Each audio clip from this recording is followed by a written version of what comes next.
শুভ সকাল বন্ধুরা, সকলে কেমন আছো? আশা করি সকলে ভালো আছো। আজকে আমরা সকালে টিফিন বানিয়েছি ডালিয়ার খিচুড়ির সাথে ডিম ভাজা। যেহেতু এটা এখন অনেক গরম, আমি এখন খেতে পারবো না এটা, এই কারণে আমি এখন দেখো কোথায় যাচ্ছি।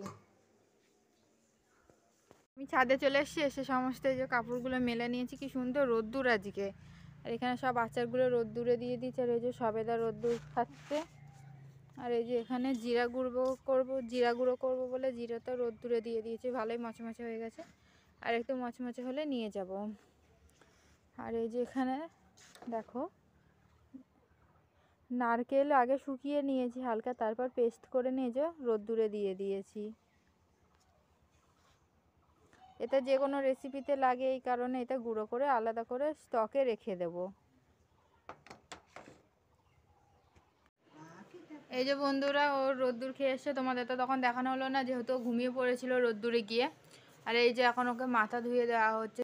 দেখো বাড়ি থেকে যে কতগুলো কচু তোলা হয়েছে আমাদের। আর এখন আমাদের আর ছাদে যাওয়া লাগে না, দেখো সিঁড়িতেই পুরো রোদ্দুর আসছে পুরো। এখানে বসে এখন রোদ্দুর খাওয়া যায়। তোমাদের তো দেখালাম সিঁড়িতে কি সুন্দর রোদ্দুর এসছে। খাওয়া দাওয়া করে এই যে আমি চলে এসেছি। এই যে মিক্সিতে গুঁড়ো করে নিয়েছি। আর এই যে এখানে এইভাবে চেলে নিচ্ছি আমি চালনিতে করে জিরাগুলো। এখন দেখো বন্ধুরা, প্রায় রাত 11:30 বাজে, এখনো ওর চোখে ঘুম নাই। এখনো দেখো কোলে বসে বসে খেলা করছে। কি হয়েছে, ঘুমাবা না আজকে তুমি? হ্যাঁ বলে, হাই বন্ধুরা, কেমন আছো তোমরা?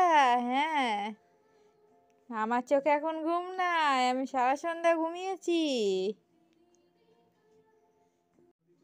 এই যে এখানে আলাদা পুচকুসোনার বিছানা করা হয়েছে আমাদের সাথে। আর এই যেদিকে আমাদের বিছানা করা হয়ে গেছে। আর এই যে পুচকুসোনা ঘুমিয়ে এসে ওকে এখন শুয়ে দেওয়া হবে। আর আমার সকল ইউটিউব বন্ধুকে শুভরাত্রি। আমার ব্লগটি এখানেই শেষ করছি। তোমাদের যদি ভালো লাগে অবশ্যই আমার চ্যানেলকে সাবস্ক্রাইব করো, লাইক করো, শেয়ার করো এবং আমার পাশে থেকো আরও নতুন নতুন ভিডিও পাওয়ার জন্য।